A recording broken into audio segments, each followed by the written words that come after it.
la COVID-19 porque más de 50.000 personas han pasado la COVID-19 en las islas, pero no a todas las ha afectado de la misma manera. Según los estudios, unas 7.500 personas padecen al menos un síntoma que no tenían antes de la infección. Es lo que se denomina COVID persistente. Para ser reconocidos y tratados se ha creado una asociación que pretende dar visibilidad a las secuelas de una enfermedad que no desaparece con el tiempo. Inmaculada es una de las afectadas. Al principio sí era muy duro porque no sabía por qué se te iban las cosas de la cabeza o porque un día estabas muy mal que te lo tienen que hacer absolutamente todo y a lo mejor al día siguiente estás un poquito mejor y ya parece como que has mejorado del todo y no es así porque los síntomas van fluctuando. Una enfermedad infradiagnosticada porque primero los médicos de familia como yo no lo introducimos en el perfil de paciente de COVID. Entonces, llegan a los servicios de urgencia, llegan a las consultas de medicina de familia y que lo diagnosticamos por separado. Según el Ministerio de Sanidad, 1 de cada 5 personas tienen algún síntoma 5 semanas después y 1 de cada 10 los tienen tras 12 semanas. Una vez curado, también genera un perfil de síntomas que van consolidándose como una secuela importante. Fuertes dolores de cabeza, dificultad para concentrarse o pérdida de gusto y olfato son algunas de las consecuencias neurológicas. El perfil, mujeres de mediana edad, en torno a los 43 años. Hemos elaborado un protocolo de intervención frente a este problema del COVID persistente que está en fase de revisión y que pronto verá la luz. Yo sé que estamos saturados y que como que no se le puede pedir más a la sanidad, pero tenemos que unirnos y saber que estos pacientes existen, que no nos lo diagnostiquen de ansiedad, que no lo diagnostiquen de malestar general, póngale el diagnóstico que se merece, que es COVID persistente. Pues la veíamos precisamente en ese reportaje, en ese vídeo. Tamara Guerra es médica de atención primaria, además miembro de la Asociación COVID Persistente Islas Canarias. Doctora Guerra, ¿qué tal? Muy buenos días. Buenos días. Bueno, lo dicho, estamos viendo que un año después, a medida que pasa el tiempo, aumenta también el número de pacientes que tienen que ser atendidos por secuelas que deja la enfermedad de la COVID-19. ¿De qué secuelas estamos hablando? Bien, el COVID persistente es una enfermedad diagnosticada por la Organización Mundial de la Salud aproximadamente hace 2 meses, donde se engloba una serie de pacientes que una vez haber superado la enfermedad entre 4 a 12 semanas han comenzado con los mismos síntomas que tenían durante el periodo de enfermedad. Estamos hablando de cansancio, de fatiga, de déficit en la atención, de contracciones musculares, dolores musculares. Los pacientes han presentado de nuevo tos, malestar general. Toda una serie, y podríamos estar hablando toda la mañana de 200 síntomas que engloban la enfermedad de COVID persistente y que se puede tratar de una media de 36 pacientes, 36 síntomas por cada paciente. Todo esto ha repercutido enormemente en el impacto en su salud, en impacto social, en la incapacidad para trabajar de estas personas. Entonces, este es el objetivo de nuestro colectivo, ayudar a esos pacientes que existen y que afortunadamente ya podemos nombrarlos como COVID persistente. Aquí nos damos cuenta que la COVID, este virus no es una tontería, doctora.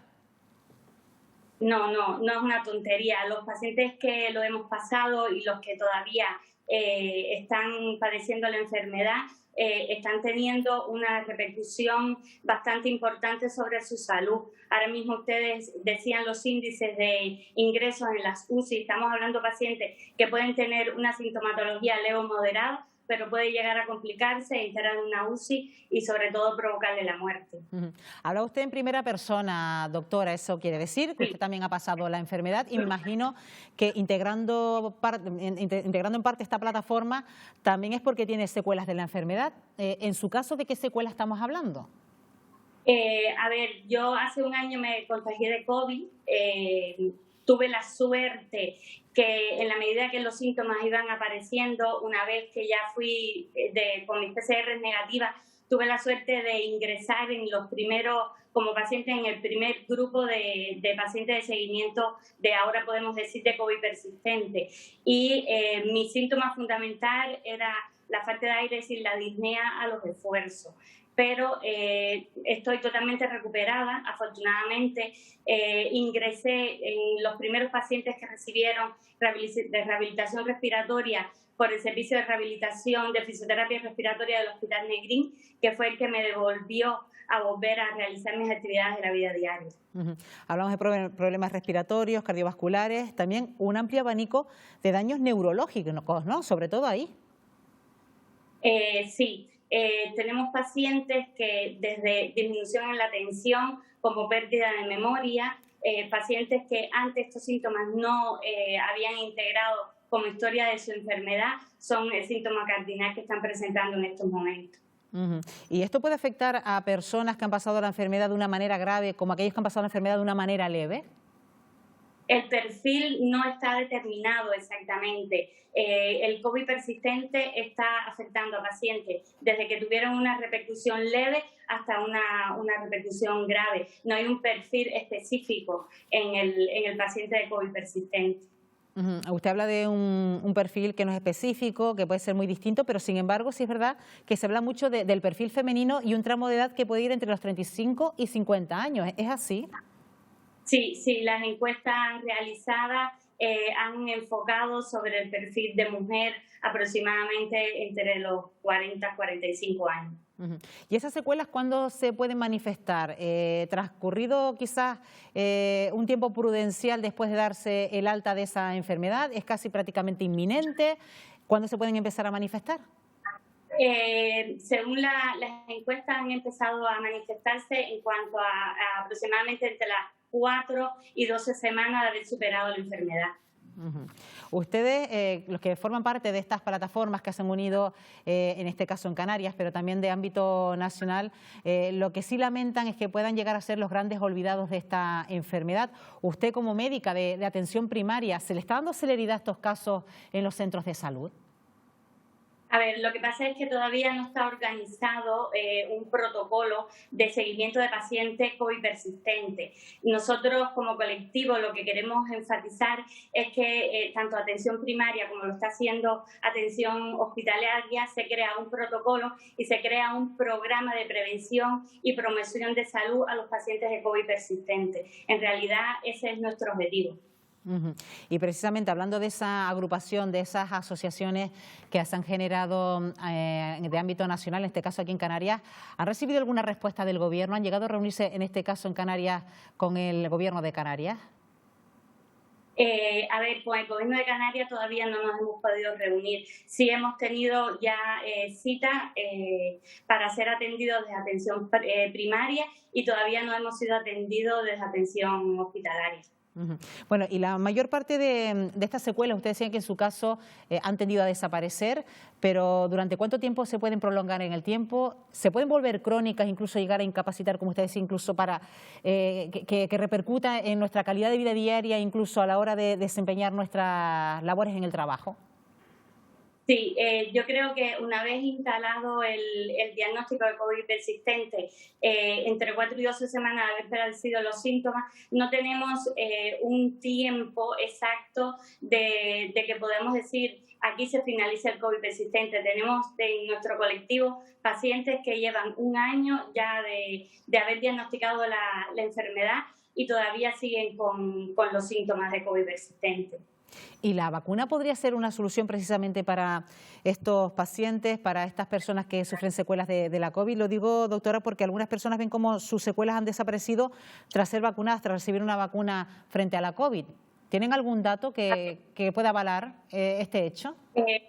No tengo ningún dato exacto de que la vacunación pueda frenar los síntomas de COVID persistente, pero sí creo que es una acción preventiva fundamental para parar esta pandemia.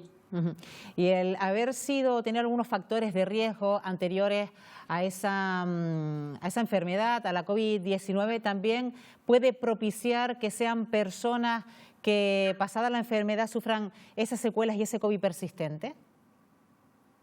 Como le había dicho, que no hay un perfil definitivo en los pacientes que padecen COVID persistente, pero yo sí creo que el tener factores de riesgo previos a la enfermedad pueden agravar la presencia de la COVID persistente. Bueno, como digo, un año después están notando como pacientes que han pasado la COVID tienen esas secuelas, esos síntomas que se quedan tras superar la enfermedad, que al fin y al cabo no sé si poner entre comillas lo de superar la enfermedad, porque vemos que estas secuelas persisten. En cualquier caso, aquellas personas que tengan interés quizás en conocer qué le está pasando a su cuerpo, a su organismo tras pasar la enfermedad, ¿de qué manera pueden ponerse en contacto con esta asociación que se ha creado en Canarias? Tenemos un correo electrónico, covidpersistente@islascanarias@gmail.com, que ellos pueden escribir el correo de forma privada y pueden escribir y ponerse en contacto con nosotros y sobre todo plantear su situación, porque tenemos dentro del colectivo personas que han tenido problemas con su baja laboral, personas que todavía presentan los síntomas y que su diagnóstico no ha sido englobado como COVID persistente. Tenemos problemas para que los especialistas puedan realizar un seguimiento de estos pacientes. Por eso es nuestro mayor objetivo, es que se crean grupos de trabajo donde el diagnóstico, seguimiento y tratamiento del paciente COVID persistente sea un hecho real. Además, un asesoramiento multidisciplinar, por lo que estamos viendo, doctora, porque en su caso usted es médica y luego también habrán enfermos que forman parte de la asociación que pueden explicar un poco su situación y luego también tienen asesoramiento legal, por lo que estamos escuchando. Sí, cuando hemos formado el colectivo nos hemos tenido que dotar tanto de colaboradores médicos como colaboradores jurídicos. Pues Tamara Guerra, médica de atención primaria y miembro de esta asociación COVID Persistente Islas Canarias. Gracias por habernos acompañado esta mañana aquí en Buenos Días Canarias. Muchas gracias a ustedes.